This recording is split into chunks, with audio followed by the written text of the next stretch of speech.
So నీ life లో నువ్వేమైనా స్ట్రగుల్స్ పడ్డావా? యా చాలా చాలా చాలా ఫేస్ చేసినాం మేము. చిన్నప్పటి నుంచి యా మా మమ్మీ డాడీ వాళ్ళు కూరగాయలు అమ్మేవాళ్ళు చిన్నప్పుడు, మేము పుట్టినప్పుడు. రోడ్డు మీద నన్ను కట్టేసే వాళ్ళు అంట, నాకు తెలియదు. లైక్ డాగ్స్ ని కట్టేస్తారు కదా, అట్లా కాళ్ళు కట్టేసి మా మమ్మీ కొబ్బరి కొట్టడం, డాడీ ఫంక్షన్ హాల్ దగ్గర ఊడ్చడం, చాలా స్ట్రగుల్ చేశాను. నాకు ఇప్పుడు ఏర్పడుతుంది చెప్తే, చాలా స్ట్రగుల్ పడ్డారు. సో అప్పటికి ఇప్పటికి నీ లైఫ్ లో మార్పులు ఏమైనా ఉన్నాయి? చాలా మార్పులు వచ్చినాయి. అంటే సోషల్ మీడియాలో అంటే ఈ ప్లాట్ఫామ్ ని ఎంచుకున్నందుకు నీ లైఫ్ అంటే కంఫర్ట్ గా ఉంది అని అనుకున్నావా? యా ఫినాన్షియల్ గా అయితే కంఫర్ట్ ఉంది. అండ్ ఇంకా ఫ్యూచర్ లో ఏమైతే చూడాలి. అండ్ చాలా మంది ఏమనుకుంటారంటే ఒక వ్యక్తిని కానీ ఒక మనిషిని గుర్తుపట్టాలంటే తను ఫైనాన్షియల్ గా స్టేబుల్ గా ఉంటేనే వరల్డ్ తనని గుర్తిస్తుంది, ఐడెంటిఫై చేస్తుంది అని.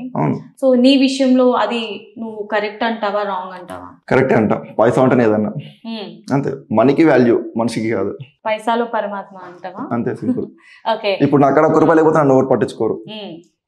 ఉంటే అందరు మన కాడికి వస్తారు. ఇన్ కేస్ ఇప్పుడు నువ్వు సోషల్ మీడియా పైనే నీ లైఫ్ అంతా స్పెండ్ చేస్తున్నావు కాబట్టి నీ సోషల్ మీడియా హ్యాండిల్ ని ఎవరైనా హ్యాక్ చేసినా, లేకపోతే నువ్వు గైడ్ లైన్స్ కానీ టర్మ్స్ అండ్ కండిషన్స్ ఏదైనా ఫాలో అవ్వకుండా అది ఆటోమేటిక్ గా ఏదైనా హ్యాక్ అయినా నీ పరిస్థితి ఏంటి? మళ్ళీ స్టార్ట్ చేస్తాం 0 to again. అంటే నువ్వు ఫీల్ అవ్వవా మరి? అవుతా, అరే నెక్స్ట్ లెవెల్ ఫీల్ అవుతా. ఎందుకంటే నాకు లైఫ్ ఇచ్చింది ఇదే, మొత్తం ఇదే కదా. ఒకవేళ అలా పోయింది అనుకోండి, మళ్ళీ స్టార్ట్ చేస్తా. అండ్ దీనికి సెకండరీ ఇంకొక ఆప్షన్ కూడా ఉంది, లైక్ బిజినెస్ స్టార్ట్ చేద్దాం అనుకుంటున్నాం. లైక్ దీని మీద డిపెండ్ అవ్వలేం కదా, బిజినెస్ కూడా స్టార్ట్ చేయాలని ప్లానింగ్ లో ఉన్నాం. చాలా మంది పేరెంట్స్ సపోర్ట్ చేయరు కదా సోషల్ మీడియాకి, లేకపోతే ఫోన్ కే దూరంగా ఉండండి అని చెప్తున్నాను. మీరు సోషల్ మీడియా ఇన్ఫ్లుయెన్సర్స్ అంటే ఎప్పుడు చేతిలో ఫోన్ ఉండాలి, ల్యాప్టాప్ ఉండాలి, ఎడిటింగ్ అది ఇది. మరి వాళ్ళు ఎలా నీకు సపోర్ట్ చేశారు ఇనిషియల్ గా? ఇప్పుడైతే ఓకే నువ్వు స్టేబుల్ గా ఉన్నావు కాబట్టి ఓకే.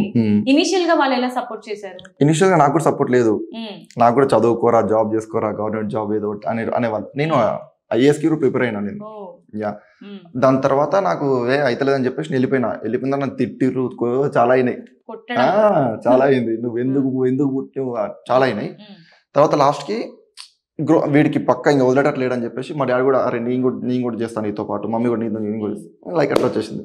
లైక్ ఏంటంటే ఎక్కడ లేదు ఫ్యామిలీతో చేసిన వీడియోస్, మనం చేద్దాం అని నేను ఐడియా ఇస్తే అలా ఎంకరేజ్ చేశారు. ఓకే విరాట్, సో మన వ్యూయర్స్ అందరి కోరిక మేరకు ఒక చిన్న ఫేవర్ ఇప్పుడు నువ్వు చేయాలి. అది నువ్వు మీ డాడీని ఎలా అయితే ఏడిపిస్తావో, సోఫాలో కూర్చొని అలా అరవడం, కారులో ఆయన పడుకున్నప్పుడు నువ్వు డిస్టర్బ్ చేయడం, అట్లా ఇప్పుడు నీ పక్కన మీ ఫాదర్ ని నువ్వు ఊహించుకొని ఉంటే ఎలాగైనా చేస్తారు కదా కామెడీ రియాలిటీలో. ఇప్పుడు ఆయన ఉన్నా లేకపోయినా ఊహించుకొని తనని ఇప్పుడు నువ్వు ఇరిటేట్ చేస్తున్నట్టు చేయాలి. అట్లా కాదు పని. లైక్ ఎట్లా అంటే అక్కడ రియాక్షన్ కావాలి నాకు, వచ్చేస్తుంది నాకు. Okay Virat, so social media influencers కి నువ్వు ఇచ్చే సజెషన్స్ ఏంటి? ఇప్పుడు కొత్తగా ఎవరైతే ఈ ప్లాట్ఫామ్ ని ఎంచుకుంటున్నారో వాళ్ళకి నువ్వు ఇచ్చే సజెషన్స్ ఏంటి? లైక్ ఒకటే, లైక్ మీకు పక్కా ఇందులోకి దిగాలి అనుకుంటే ప్రాపర్ ఎక్విప్మెంట్ తో రావాలి. First cameras, quality main, editing quality main, team main, అవన్నీ ఉంటే దిగండి. అదే పక్క దిగాలి అనుకుంటే, లైక్ ప్యాషన్ పక్క దిగాలి అనుకుంటే ఇవన్నీ ఉంటే దిగండి.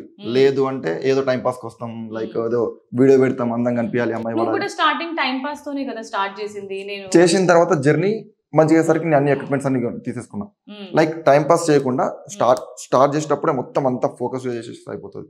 లైక్ ఇప్పుడు ఏమైతుందంటే అందరూ వీడియోస్ పెడుతున్నారు, దాంట్లో ఒక 10 మంది అమ్మాయిలు చూస్తే లైక్ అమ్మాయి మెసేజ్ చేస్తుందా, దానికోసం వెయిట్ చేస్తారు. అట్లా కాకుండా ఇదే కెరీర్ అనుకుంటే ఫోకస్ చేయాలి. అంటే నీ స్క్రిప్ట్స్ నువ్వే రెడీ చేసుకుంటావా, నువ్వే మొత్తం? లేదంటే ఎవరైనా నీకు సపోర్టర్స్ ఎవరైనా ఉన్నారా, నీ ఫ్రెండ్స్? మా డాడీ కూడా చెప్తారు అప్పుడప్పుడు ఐడియాస్ నాకు, అరే ఈ వీడియో చేద్దాం, ఆ వీడియో చేద్దాం అని చెప్పి. యా నేను లైక్ మా దాంట్లోనే ఉంటది, ఇంట్లోనే ఉంటది మొత్తం ఐడియాస్ అవన్నీ, స్క్రిప్ట్స్. మీరే ఫ్యామిలీ డిస్కషన్ పెట్టుకొని అలా చేస్తుంటారు. మరి డాడీని ఏడిపించమని తనే చెప్పారా మీకు సలహా? నో, అది చెప్పడు అసలు. ఆయన కోపం రావాలి, అదే నా మెయిన్ పాయింట్. మెయిన్ టార్గెట్ ఆయన కోపం తెప్పించాలి, అది నాకు రియాక్షన్ కావాలి, అది నేను క్యాప్చర్ చేయాలి, వీడియో అప్లోడ్ చేయాలి.